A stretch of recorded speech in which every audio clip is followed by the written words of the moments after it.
We've talked about unplugging. We're talking about unplugging young people from the pop culture. This pop culture is doubtless preparing the world for the coming of the Antichrist. Rock and roll is the music of the Antichrist system. There's no doubt about that. And so if we want to save our kids, if we want to win them, then we must do everything we can, jealously unplug them from the pop culture. You can't be too careful. You can't be too strict.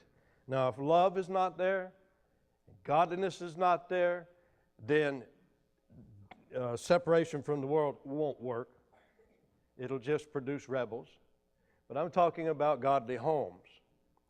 The parents that love their children and express that love, jealously separating them from the pop culture.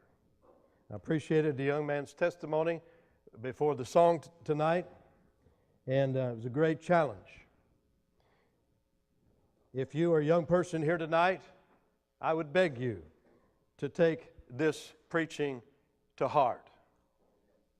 And your friends might not take it to heart, but you can take it to heart. And if you want to serve Christ, you're going to have to separate yourself from the world's music. You'll have to. But also Hollywood and the entertainment industry, the television, the movies, and all of that. One of the wisest things parents can do today, I believe, is throw out the television. As far as the device that gets any kind of cable or any kind of signal that has commercials and whatnot, it doesn't matter how jealously you try to choose the programs. If you've got the commercials there, they're just as wicked and vile and godless as any of the programs. Incredibly godless, incredibly vile. But we've become so desensitized.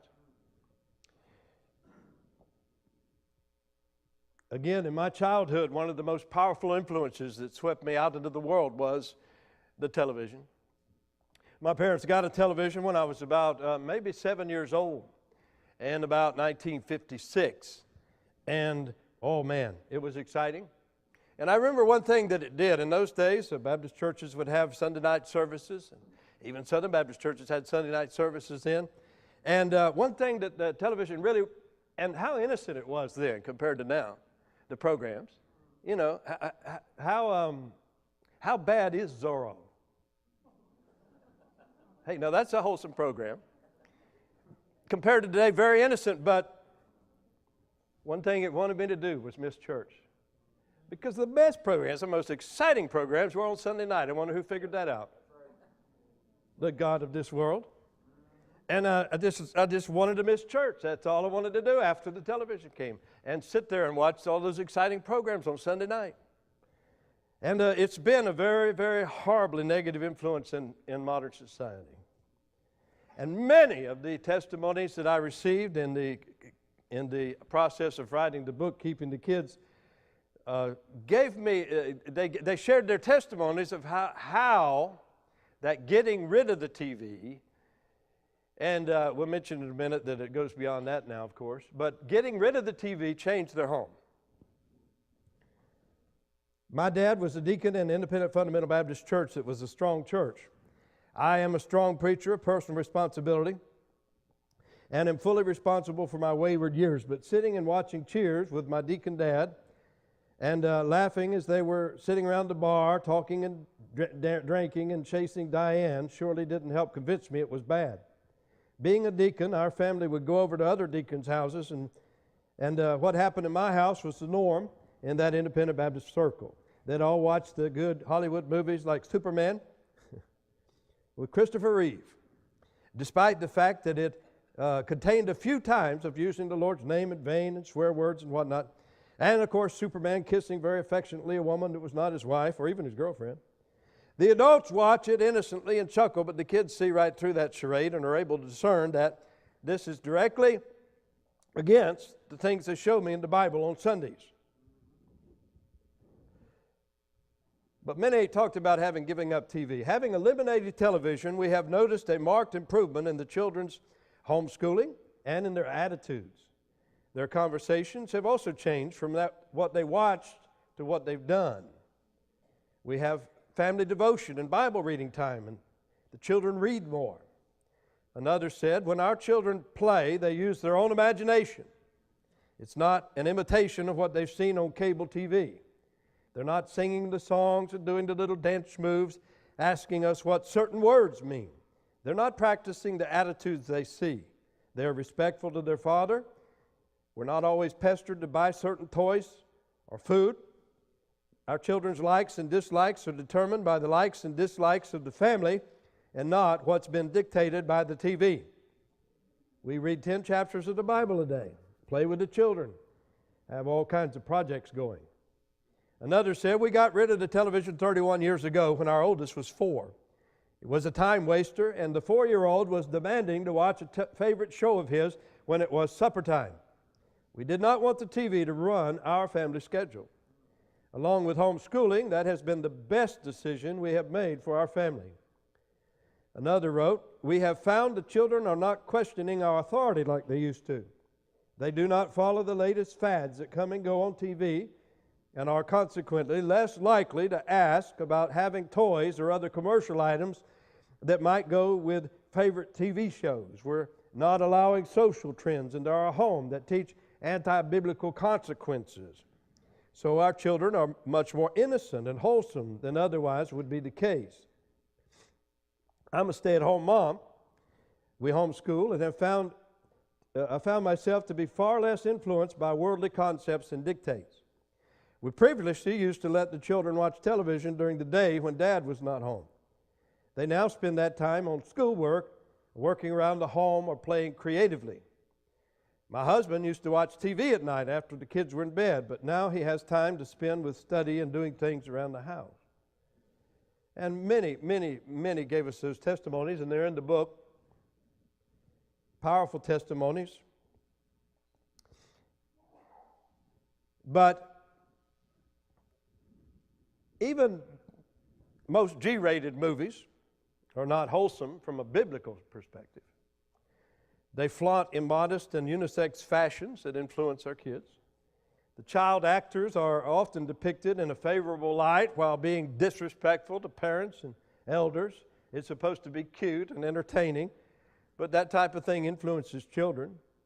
Disney has been a very wicked influence. Disney? You know, Disney, I read a thing the other day about how Disney's influence has been bad, but it said, well, if Walt Disney would come back, he would be shocked and he would be angered. Well, maybe he would be, but Walt Disney was an atheist. You know, in Disney World, there's no church on Main Street.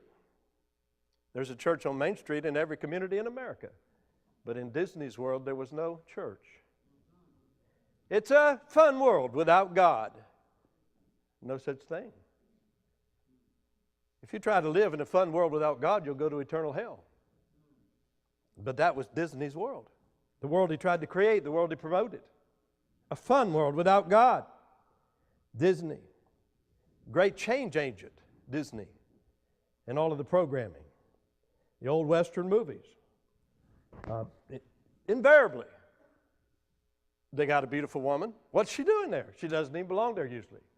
And she's not dressed right, usually. And well, almost invariably. And but there she is. They've got to have her. And the heroes are people that live in bars all the time. And they're good people. Got the best hearts in the world. A lot better than those old hypocrite Christians that are shown in those movies. Invariably, if they even show a Christian in the old Westerns, he's a hypocrite or an absolute idiot. Bumbling idiot. Coward, whatever, something.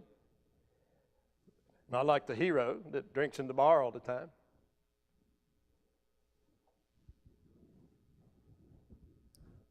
Pastor Sullivan has church in Manitoba in the Mennonite country. It's the only Baptist church there in that Mennonite area.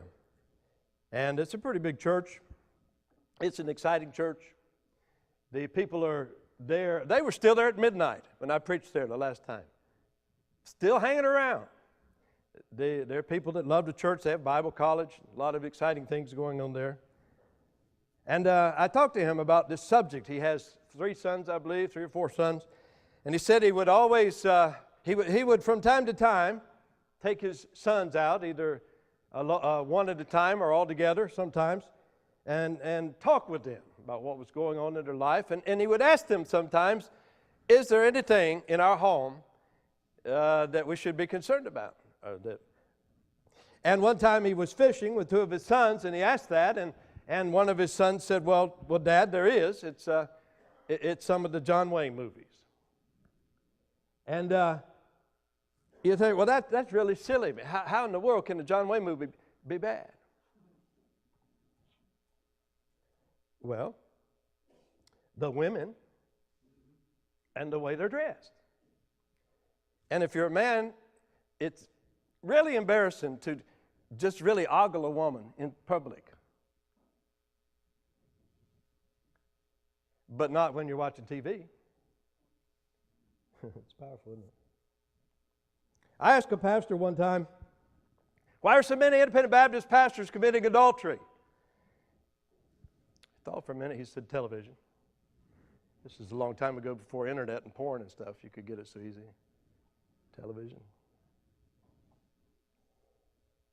Situation comedies. They're not just to make you laugh. They're to brainwash people. Brainwash the audience toward moral relativity. Well, the internet's the new television. So it's not just getting rid of some device. It's a matter of learning how to judge right and wrong.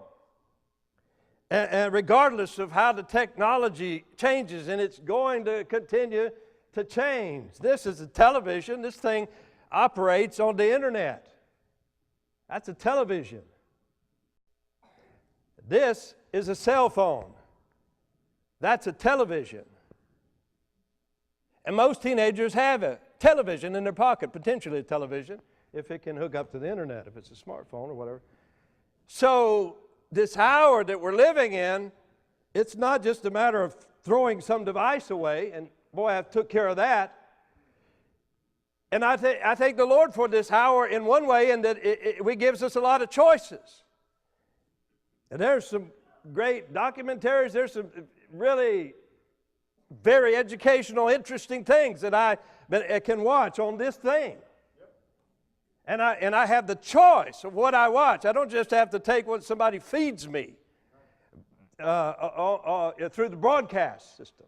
We have choices now.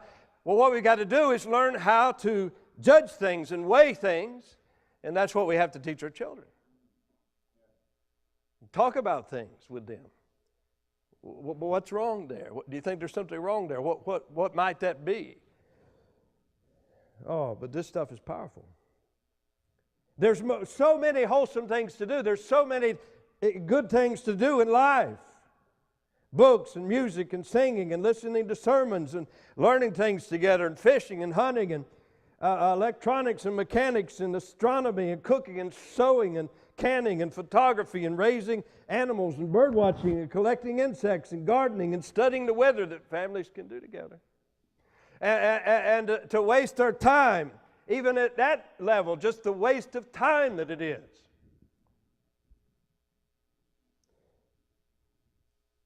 So we need to unplug and learn how to wisely and godly manner unplug from anything that's wrong, and not allow those influences to come into our hearts and our minds and influence us and influence our children and influence the next generation, our grandkids. Never want my grandkids to come to our house and be influenced in any kind of wrong manner. Jealously guarding every little thing. I go in, if you see a grown man, a 60-year-old man in a toy section, he's got grandkids probably. And especially if you see him in a little girl's dress section, he's got granddaughters. And you go in there and you look around wanting to buy something for your grandkids, and you've got to be really, really careful. Because we don't want to influence them in a wrong way and take some silly thing that the pop culture's promoting now and give it to our kids just because it's popular. We just got to jealously watch everything and wisely watch everything and guard everything. And there's no time these days. There's no way these days to fall asleep at the wheel if we're going to win the battle. It's going to be a constant effort. Hollywood. We need to unplug them from unsupervised internet usage. Unplug the young people from unsupervised internet usage. One pastor wrote, "We had a business meeting to place 3 young men on church discipline because they refused to get off the wicked websites. They had built their own websites proclaiming to be Christian, but having rock and roll and rap as the background music. There were indecently clothed women pictured either as background or as friends. There were 4-letter words of the vilest nature used as screen names. Sad to say, all 3 men who would not repent grew up in good homes and went to our church school." So this is a huge problem, the internet. Randy Ross of Teens for Christ said, "From my own experience with teens, parents simply have no idea what they're doing or how to protect them. I could share many horror stories about the lives of teens that have been destroyed. There was a girl who, quote, fell in love with a boy who was more than 1,000 miles away. In the course of the conversation, she sent him explicit photographs of herself. There were numerous boys who fell to pornography. There was one boy whose home we visited who was heavily involved in music and pornography, a boy that was called to preach. There was another boy in a guilt-ridden state who was near suicide because of pornography. He got saved. The best option is a combination of a filter and a reporting mechanism." And he said, "I recommend all products offered by Be Secure and Safe Eyes. We have to set controls." Pastor Sorensen said, "We presently have a teenage foster child living in our home. We have set down several rules for her use of the internet. First, she can only go online with the family laptop in the living or dining room when it's open for all to see what she's doing. Second, we require her to give us all her passwords. Third, she has been instructed that she cannot visit chat rooms of any variety or have a MySpace page," and all that changes all the time, of course. "But from time to time, we add other popular websites to the off-limits list. I occasionally check the browser history of that computer to monitor what sites are being visited. There is a service called Covenant Eyes that I personally use. And it's a great service because you can choose someone who is you're covenanting with, and they receive everything you see on the internet. They receive a report about it. And my wife receives that report. And there's many things that can be done. Dividing passwords between husbands and wives. Of course, there's the great danger today of children having their own cell phones, because that smartphone can access the internet. So what is it? What are we going to do? Well, we're going to have to get real serious about watching, knowing what's happening, and being informed, and being involved, and being in touch, and being godly and wise. Or else go off to a mountain somewhere in a cave where there's no electricity. I don't think we're going to do that, and we're not supposed to do that. We've got to take this serious, though. This stuff's not going to go away. Let me mention another thing that we should unplug the kids from, and that's the public school system. Well, another of the incredibly negative influence in my life as I was growing up in a Baptist home was the public school system. The public school system. Today, the public school system, a brainwashing system for secular humanism. In 1983, John Dumfries made this statement in the Humanist magazine. He said, "I'm convinced that the battle for humankind's future must be waged and won in the public school classroom by teachers who correctly perceive their role as proselytizers of a new faith. a religion of humanity that recognizes and respects the spark of what theologians call divinity in every human being.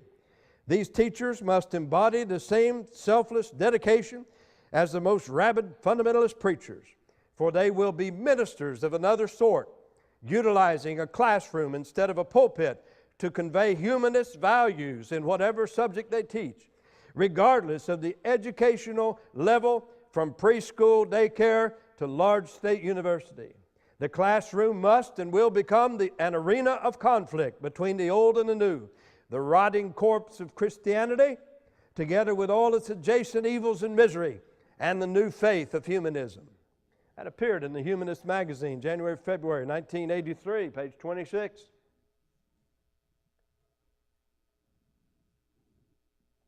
Independent Baptists saw the danger of the public school system decades ago. It's one of the things that set them apart from Southern Baptists of that day. The thing that set Independent Baptists apart from Southern Baptists, having been a member of both of those movements, the thing that set Independent Baptists apart 50 years ago was separation. They believed in it, and Southern Baptists didn't, never have. But that's changing dramatically today in that a large number of Independent Baptists don't believe in separation anymore either.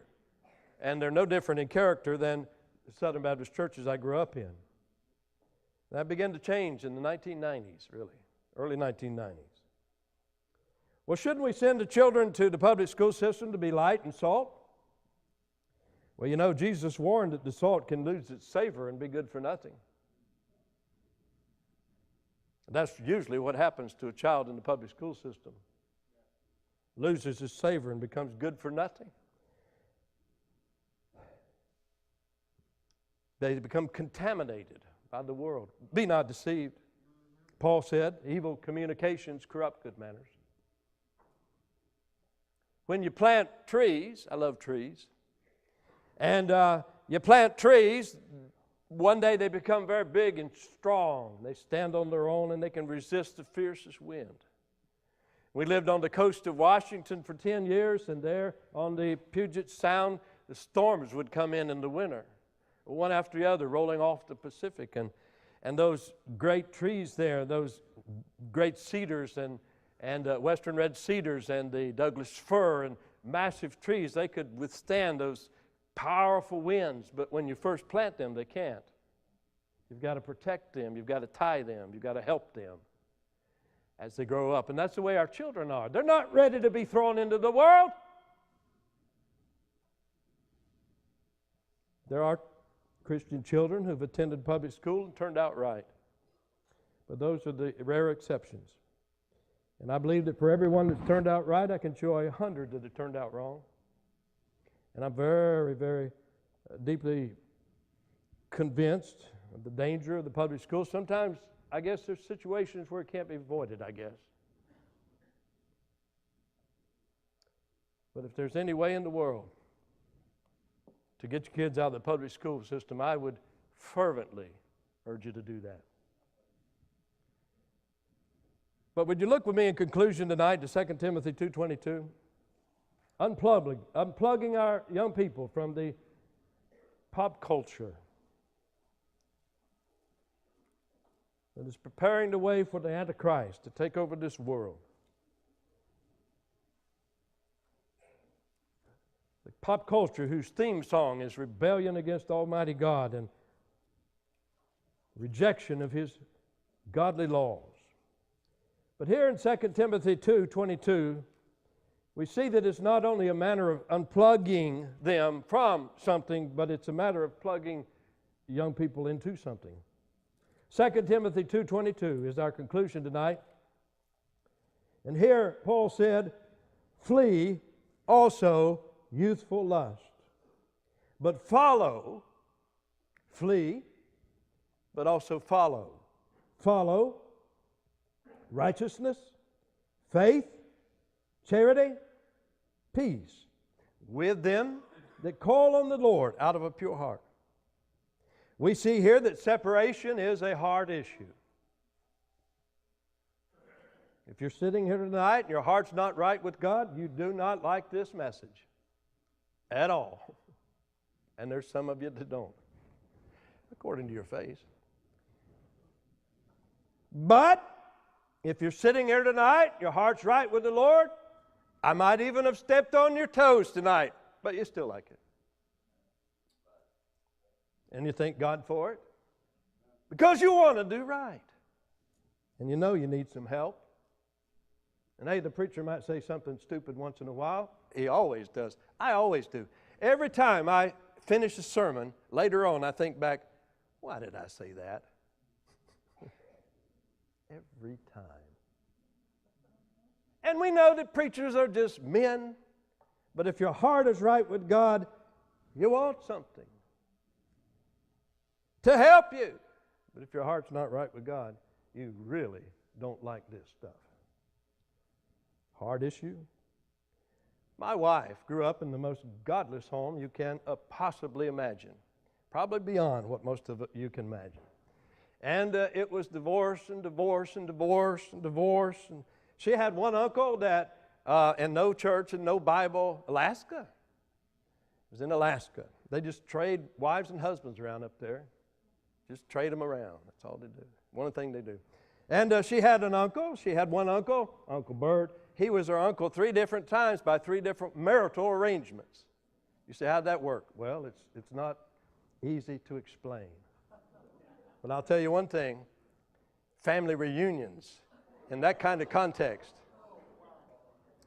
are interesting. And she got saved when she was a young teenager, and she and her mom both got saved in a Baptist church in Chugach, Alaska. And she really fell in love with the Lord. And coming out of this rotten, horrible, fornicating, godless environment, she really fell in love with righteousness. And she started trying to do right. She didn't have anybody to help her. In fact, everybody was against her, just about, in her family. She went to live with her older sister one summer, and the objective of her older sister was to send her home pregnant. That was her goal. And so she started changing her life from the preaching, and she decided to get a dress. It's a good move. And anyway, so she got this dress, but the problem was it was very short. She didn't know. She did it in the innocence of her heart. So she went to school, public school, and a teacher, this was a long time ago, but a teacher, Christian teacher, took her aside and said, Linda, I know you love the Lord, and can I talk to you a minute about your clothing? Well, she could have done many things at that point and really got offended and really blown up at that guy and say, look, buddy, and you know, nobody gives me my clothes. I have to work for them, and I'm trying my best, and I thought I was doing right, and here you are on my case still. She could have done all kinds of things like that, but she didn't. Because her heart, she was embarrassed, but she didn't blow up and get offended. She learned how to dress modestly and godly, and raised her daughters to do the same, and is a modest, godly influence on her granddaughters today. It's a hard issue. When my hair was still very long after I was saved, we went door knocking one time with a man that was discipling me. And we knocked on the door, and an old lady opened the door in Central Florida and invited us in. And so my friend, the older Christian, started trying to witness to her, and she said, "Oh, stop it." And she said something to the effect that, "I'm not going to listen to you telling me about the Bible, but there's a long-haired man here." I was the long-haired man. And I could have said many things at that time too. And I'll guarantee you that 6 months before that, I would have said a lot of things to that woman. Because before I was saved, if I thought I offended you at something, that made my day. Gave me great pleasure. Especially an old person. But my attitude was different because my heart had changed. And I said, "Ma'am, I'm sorry that I've offended you. I'm going to get my hair cut tomorrow." And I did. Of course, it's not been a problem since then. It is a hard issue. It's also an association issue. The Bible says, with them that call on the Lord. If you want to serve God and do His will, it's not just a matter of giving up something. You can give up something and pick it back up the next day. It's a matter of being around the right people, making the right friends, getting away from the wrong friends, with them that call on the Lord out of a pure heart. Separation is also a replacement issue. Flee also youthful lust, but follow righteousness, faith, charity, peace with them that call on the Lord out of a pure heart. Jesus said that demons that are cast out of a man will return if they found the house empty, swept, and garnished. Replacing, giving up those old foolish and wicked things and laying them aside for Christ, but then replacing them in my life with godly things and wise things and right things. And there's so many things that can replace the old. Separated unto Christ and His will in this world. But if we're going to keep the kids, we must do everything we can to separate them from this wicked pop culture. And churches, if ever there was a time to be hammering on this in a godly way and reminding the people and reminding the people and reminding the people, it's today. But this is the very day when things are getting soft and things are getting quiet. Pastor, would you come? Way of Life Literature produces materials designed to confront the issues of today from a Bible-believing perspective, as well as solid Bible study material for the church, home, and individual believer. Most of our books, videos, and slide presentations are available in hard copy and print editions, as well as electronic downloads. See our website for the latest offerings or to view our entire catalog. While there, subscribe to our free email news service, the Fundamental Baptist Information Service. It's available at wayoflife.org.